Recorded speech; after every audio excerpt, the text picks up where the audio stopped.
दिव्य ज्योति थे निराकार थे, महाकाल भी काल कूट बन, महाकाल भी काल कूट बन, सबको सदा पिलाए गुरुदेव हमारे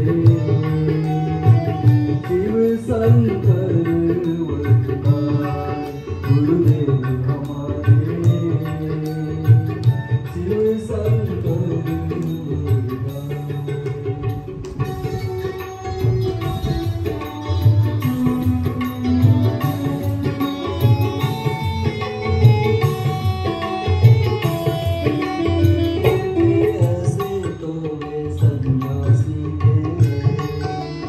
वे मगहर थे पुष्कर भी थे शिववासी थे, स्वर्ग लोक की गंगा भू पर,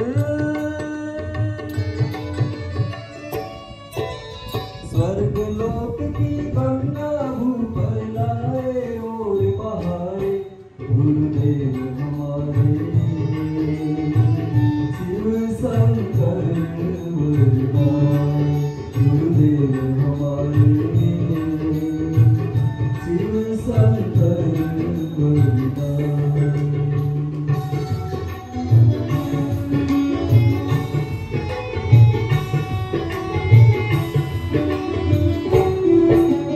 जनमानस की वे सकते थे दर्द न पीड़ा, असुर नाश का उनने स्वयं उठाया बीड़ा, उनकी जैसी रीत से दिया,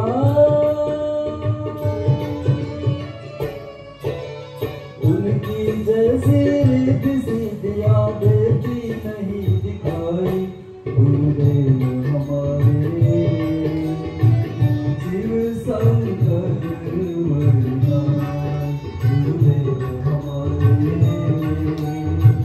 शिव शंकर वरदान।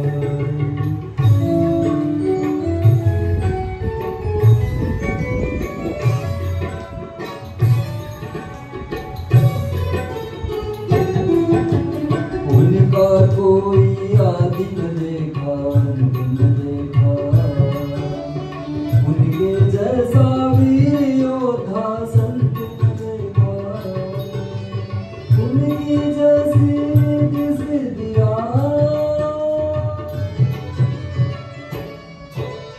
उनकी जैसी किसी दिया, देती नहीं दिखाई गुरुदेव हमारे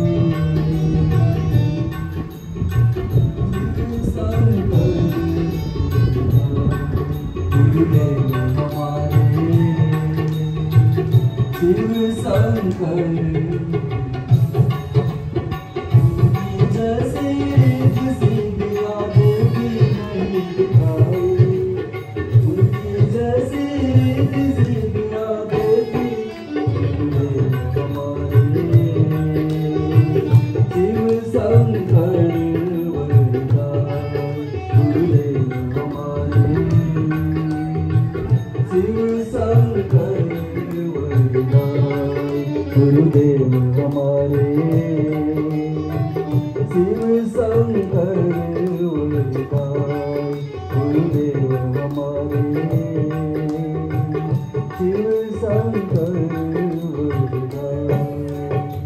काम करता है, क्योंकि किसी भी काम को यदि आदमी शुरू करता है और आधे अधूरे मन से करता है, पता नहीं सफलता मिलेगी कि नहीं मिलेगी, माने पूरा मनोयोग जब तक नहीं लगे तब तक किसी भी काम में अचीवमेंट हाथ नहीं लगती है। इसलिए बड़ी से बड़ी उपलब्धि हासिल करनी हो तो सबसे पहले मन को बनाना पड़ता है, क्योंकि मनस्थिति आपकी कैसी है बस परिस्थितियां वैसी बनती हुई चली जाती है। आज का विज्ञान भी इस बात को एक्सेप्ट करता है कि आपकी जैसी मेंटलिटी है, माइंड सेट है, आपकी जैसी मानसिकता है, बस वास्तव में आदमी वैसा ही है।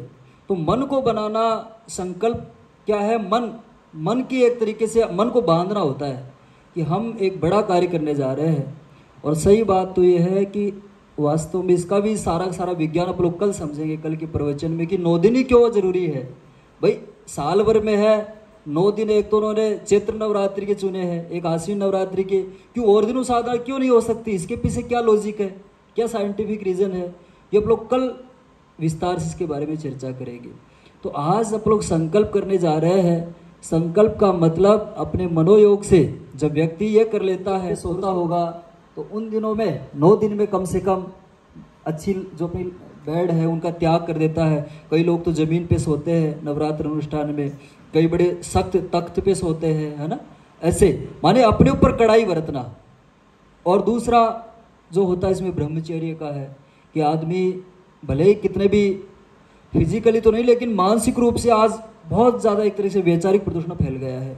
हर व्यक्ति को हर समय कामुक चिंतन, हर समय पतन की बातें और विचारों का बुरी तरीके से आज का युवा खोखला क्यों हो गया है? विचारों के कारण हो गया है। ब्रह्मचर्य, मानसिक ब्रह्मचर्य, असली तो वास्तव में मानसिक ब्रह्मचर्य होता है। तो इन दिनों पवित्रता कैसे अपने अंदर प्रखरता पैदा हो, तो वो भी 9 दिन तक उसको अभ्यास किया जाता है। और तीसरा जो होता है अपनी सेवाएं अपने आप करना। छोटे छोटे काम भी आप लोग देखते हैं, अपने डिश बर्तन साफ करने तो खुद करे, जूते पॉलिश करने हो तो खुद करे, हजामत बनाने तो किसी की सहायता नहीं ले। कहीं जाना हो, नवरात्र अनुष्ठान में विशेष ध्यान रखा जाता है, कहीं जा रहे हैं तांगे की सवारी का यूज़ नहीं करे, किसी का उसमें श्रम लग रहा हो तो उसका उपयोग नहीं करे। कई लोग तो हजामती सेविंग ही नहीं बनाते हैं, बिल्कुल सब कुछ छोड़ देते हैं। कहीं दूसरों की माने दूसरों की सेवा कम से कम। कई व्यक्ति तो यहाँ तक करते हैं कि खाना भी खुद ही बनाते हैं। यदि ऐसा कोई सात्विक प्रकृति का कोई व्यक्ति नहीं है, नवरात्र अनुष्ठान में विशेषकर अपनी माँ तो इतनी प्यार होता है अपने बेटे के प्रति, तो माँ के हाथ का खाना खाते हैं। या फिर एक चीज़ का चौथा इसमें होता है अपना उपवास, तितिक्षा की कसौटी। उपवास में क्या होता है कि इसका भी एक विकृत स्वरूप बिगड़ गया है। लोग ये समझते हैं कि बस अन्न मत खाओ, चावल मत खाओ, गेहूं मत खाओ और सब कुछ खाओ। फरारी खा रहे हैं, एक से एक फ्रूट्स खा रहे हैं, एक से एक मिठाइयाँ खा रहे हैं और पूरा गोडाउन बना रखा है पेट को। ऐसा नहीं हो। अपने उपवास में क्या होता है कि हमारी पुरानी से पुरानी कब्ज इसमें पके और पेट को बिल्कुल रेस्ट दे दे। गुरुजी तो कहते हैं कि यदि जिस व्यक्ति के लिए संभव हो तो दिन में एक टाइम ही खाना ले, बस ना नाश्ता हो, ना शाम को कोई फलाहार हो, कुछ नहीं। वो भी ऐसा खाना जो एक ही पात्र में उबला हुआ हो। इससे क्या होगा, इससे 9 दिन में बिल्कुल रेस्ट मिलेगी। और रेस्ट मिलने से क्या होता है, आप और हम जानते हैं कि बच्चों की 7 दिन में 1 दिन की छुट्टी क्यों रखी जाती है? क्योंकि एफिशिएंसी बढ़ जाती है, काम करने की कार्य क्षमता बढ़ जाती है। कि व्यक्ति जितना, एक टायर्ड व्यक्ति, एक थका हुआ व्यक्ति जितना काम करे और एक व्यक्ति को थोड़ा आराम दे दे फिर काम करे, ऐसे ही हमारा जो डाइजेस्टिव सिस्टम है, पाचन तंत्र, इसको आराम मिल जाए तो साल 6 महीने की ऊर्जा इसके अंदर आ जाती है। जितना अत्याचार आप लोग बरते हैं मैदे की और बेसन से बनी हुई चीज़ें, ऐसे कचौरी समोसे खा खा करके अंदर बेचारे कूड़ा कबाड़ा बना दिया है। तो ऐसे 9 दिन में उसको रेस्ट मिले, लेकिन लोग उसका भी विकृत स्वरूप एक तरीके से अपनाते हैं। तो उपवास में कम से कम पेट के ऊपर दबाव पड़े इन 9 दिनों में। आराम जितने से जितना मिले उतना अच्छा है। और नींबू पानी मिल जाए या सादा पानी, पानी जितने ज़्यादा पिएं। लोग इसका भी उल्टा अपनाते, लोग पानी नहीं पीते हैं। शरीर में भाई पानी तो सारी पेट की सफाई करता है। इन दिनों तो ज़्यादा पानी का गुरुजी कहते हैं। तो उपवास में जिनसे एक टाइम नहीं रहा जाए वो फिर एक टाइम थोड़ा फलाहार ले ले, दूध ले ले। और कई लोग तो मोदी जी अपने हैं, वो तो 9 दिन कुछ ही नहीं खाते हैं, केवल पानी पीते हैं। तो ऐसे भी लोग हैं जिनके अंदर जीवट है, वो ऐसा भी कर सकते हैं। उसको लाभ ही होगा, भूखा रहने से कभी किसी का नुकसान नहीं हुआ है, वास्तव में कहीं ना कहीं लाभ होगा। तो उपवास को इसके साथ में जोड़ा गया है। और इन दिनों जब 30 माला या 28 माला जितनी भी करनी होती है, अभी बाबूजी बताएंगे, तो उनमें आदमी जब ज़्यादा खाना खा लेगा तो उसका जब भी पूरा नहीं होगा, मन भी नहीं लगेगा। तो इसलिए जितना कम से कम खाना खाएं तो उसमें मन भी अच्छा लगता है भगवान में। तो इसलिए उपवास का भी इसमें रखा गया है। इसकी भगवान की कोई खुशी या भगवान कोई बुरा मानेगा ऐसा कुछ नहीं है। किसी व्यक्ति को मान लो डायबिटीज हो, कैसे करे तो 2 टाइम भी खा सकते, कोई इसमें कोई पाप उप नहीं लगने वाला है। भाई जिस व्यक्ति से नहीं रहा जाए वो 2 टाइम खाओ, 3 टाइम खाओ, कुछ नहीं खाओ, तो भगवान को इसे खुशी का और नाराजगी का कोई संबंध नहीं है। ये तो अपनी खुद की, क्योंकि sounds mind lives in sounds body, अच्छे मस्तिष्क अच्छे शरीर में निवास करता है। इसलिए शरीर को स्वस्थ, हमारे यहाँ पे अष्टांग योग के 8 नियम बनाए, इसमें यम नियम आसन प्राणायाम प्रत्याहार धारणा ध्यान और समाधि।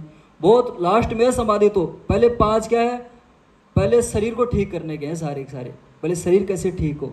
तो कहने का मतलब ये है कि उपवास में कई लोग ये सोचते रहे मैंने गलती से आज तो अन्न चख लिया और गायत्री माता और दुर्गा माता तो आज मेरे पीछे पड़ गई, बुरी तरीके से नाराज हो गई, आज तो बड़ा बुरा हो गया, गलती से मैंने अन्न खा लिया। क्योंकि बेचारे जानते नहीं उपवास क्यों रखा जाता था, इसके पीछे उद्देश्य क्या थे। तो तब तितिक्षा, मन तो कहेगा कि आज थोड़ा सा ये खा ले, आज वो खा ले, आज, लेकिन कई लोग ऐसा भी करते हैं कि नमक खाते ही 9 दिन तक, 9 दिन तक नमक ही नहीं खाते, मीठा छोड़ देते हैं। तो मन की पिटाई है वास्तव में। आप कहेंगे इससे क्या फायदा होगा, आप घी शक्कर नहीं खा रहे, रूखा सूखा खा रहे, तो इसका फायदा क्या होगा। इससे फायदा सबसे बड़ा ये होगा कि आज आप और हम वास्तव में गुलाम है, किसके, अपनी इंद्रियों के गुलाम है। आप और हम तो अपने आप को सोचेंगे नहीं जी हम कहाँ गुलाम है। जो व्यक्ति थोड़ा भी गहराई से यदि चिंतन मनन करे तो आप और हम बुरी तरीके से हम भोग को नहीं भोग रहे हैं, बल्कि भोग हमको भोग रहे हैं। वास्तव में इतने गुलाम है मन के कि मन को कभी हमने ना कहना कभी जीवन में सीखा ही नहीं है। जब मन के ऊपर मार पड़ती है तो क्या होता है, मन की हैकड़ी निकलती है, और जैसे रबर की गेंद पे स्ट्राइक लगती है तो एकदम से उसके अंदर से उछाल आता है। ऐसे ही हमारे अंतर चेतना में जो कषाय कलमश जम गए, इन 9 दिनों में उसकी पिटाई की जाती है कि भले ही नींद नहीं आए हम नीचे सोएंगे, और चमड़े के 5वां जो है चमड़े की वस्तुओं का त्याग करते हैं। कहीं कोई ऐसी चीज़ नहीं पहनेंगे 9 दिन में, ऐसी चीज़ जो बेल्ट है, चमड़े से लेदर के बने हुए पर्स हैं। हकीकत तो यह है कि गौ माता की एक तरीके से निर्मम हत्या करके बेस्ट क्वालिटी का लेदर प्राप्त करते हैं। तो वो व्यक्ति जो नवरात्र अनुष्ठान में चमड़े की वस्तु का उपयोग कर रहा है तो उस व्यक्ति का कोई पुण्य नहीं मिलने वाला है। क्यों? क्योंकि जो आज जितना भी गुरुदेव तो लिखते हैं कि 99% चमड़ा जीवित पशुओं को अपने आप नहीं मरते हैं, बल्कि उनको जीवित उसके ऊपर गरम गरम बॉयल वो पानी डाला जाता है। फिर कैसे, एक बार हमने YouTube पे देखा था। तो कहने का मतलब ये है कि चमड़े की वस्तुओं का त्याग हो, तितिक्षा की कसौटी अपने आप में खुद ही जितना अंकुश लगाएं।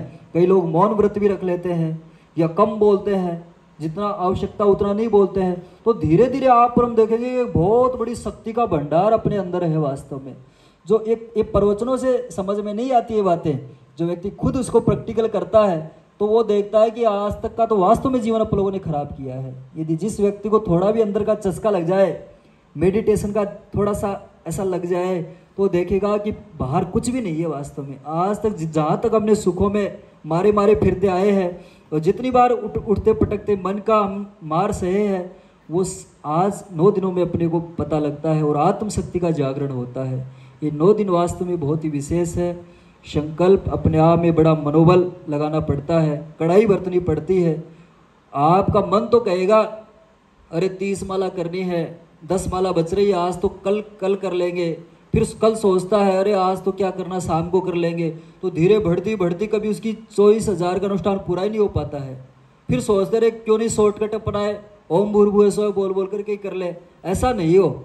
मन की दृढ़ता, कंटिन्यूटी और रेगुलरिटी, नियमितता और निरंतरता दोनों चीज़ें आवश्यक होती है।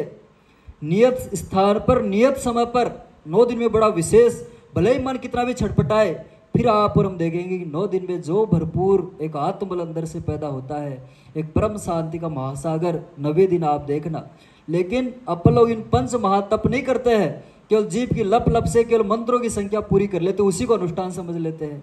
वो अनुष्ठान नहीं है। जप और तप दोनों का एक तरीके से जोड़ा है।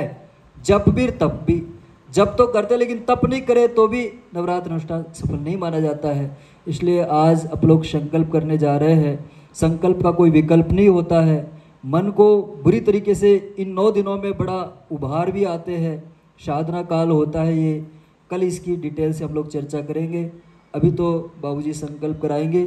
तो आप और हम यही समझ लें कि संकल्प तीर्थों में जाकर के करते हैं तो उसका कई गुना ज़्यादा लाभ मिलता है। ये बहुत ही प्राचीन तीर्थ है, आदिशक्ति जहाँ माँ जगदम्बा का हृदय भाग आज भी वहाँ से प्रकाश पुंज के रूप में इस पवित्र दिव्य क्षेत्र को, अंबाजी क्षेत्र को ही नहीं बल्कि पूरे भारतवर्ष को वास्तव में प्रकाशित कर रहा है। आध्यात्मिक वाइब्रेशन यहाँ महसूस आप और हम कर सकते हैं। थोड़ा बहुत भी अपने आप को कंसंट्रेट करके बैठे तो एक अद्भुत शांति यहाँ मिलती है। और यहाँ तो गायत्री के कितने सारे अनुष्ठान हो चुके हैं, वो भी सूक्ष्म सारा का सारा वातावरण में छाया हुआ है। आप और हम, भगवान ने बड़ी कृपा की है कि यहाँ अनुष्ठान घर पे भी कर सकते थे, ऐसी बात नहीं है, लेकिन यहाँ गायत्री तीर्थ अंबाजी में आए हैं तो इसका अपने आप में बड़ा विशेष महत्व है। पूरे मनोयोग और पूरी मनस्थिति के साथ में करेंगे तो वास्तव में पूरा लाभ मिलेगा। वेद मंत्र हमारी भावना और श्रद्धा के अनुसार काम करते हैं। जो व्यक्ति भले ही कम पढ़ा लिखा हो, गंवार हो, लेकिन यदि उस व्यक्ति के अंदर भाव और श्रद्धा है तो कबीर जैसा, नानक जैसा, रैदास जैसा और मीरा जैसा लोगों को प्रकाश दे सकता है। आध्यात्म केवल बुद्धि का नहीं है, इसमें तो अपनी श्रद्धा, जो व्यक्ति जितनी अटूट श्रद्धा रखता है भगवान में, हमारे सिद्धांतों में, वो व्यक्ति वास्तव में भगवान के उतने पास में है। और भले दिन भर कितने भी अच्छे प्रवचन देता हो और वो व्यक्ति श्रद्धा नहीं है, विश्वास नहीं है, तो आध्यात्म से कोसों दूर है। फिर भले कितने भी तिलक छापे करता हो, कितने भी पीले कपड़े पहनता हो, गेरुए कपड़े पहनता हो और जटाएं बढ़ा करके रखता हो और कितनी भी पूजा पाठ करता हो, वो व्यक्ति आध्यात्म से बहुत दूर है। तो ये अंदर का आध्यात्म है। जो व्यक्ति जितना अपने आप में प्योर है, भले ही नीचे बैठा हो, ऊपर बैठा हो, कोई फर्क नहीं पड़ता है। पवित्रता अपने आप को बनाने की शर्त है। आइए आप और हम संकल्प शुरू करेंगे। सबसे पहले बाबूजी हमारे गायत्री माता, परम पूज्य गुरुदेव और सभी देवी शक्तियों का भाव और आह्वान करेंगे। संकल्प जब किया जाता है तो दो देवताओं की उपस्थिति बहुत जरूरी है, एक तो अग्नि देवता, एक जल देवता। अग्नि और जल की उपस्थिति में ही संकल्प लिया जाता है। अग्नि भगवान सूर्य की साक्षी में दिन में तो सूर्य के प्रतिनिधित्व दीपक करता है, दीपक यहाँ जल रहा है और यहाँ पे जल अपने कलश भगवान की स्थापना कर दी गई है। आप और हम उसी भाव से संकल्प लेंगे। कोई व्यक्ति सुबह जल्दी भी उठे तो कोई दिक्कत नहीं आए, भले कितने भी बजे उठे। एक बात और ध्यान रखनी है, जो व्यक्ति जितनी जल्दी सुबह अपना जप पूरा कर लेता है उतना ही लाख गुना उसका प्रभाव बताते हैं। और जो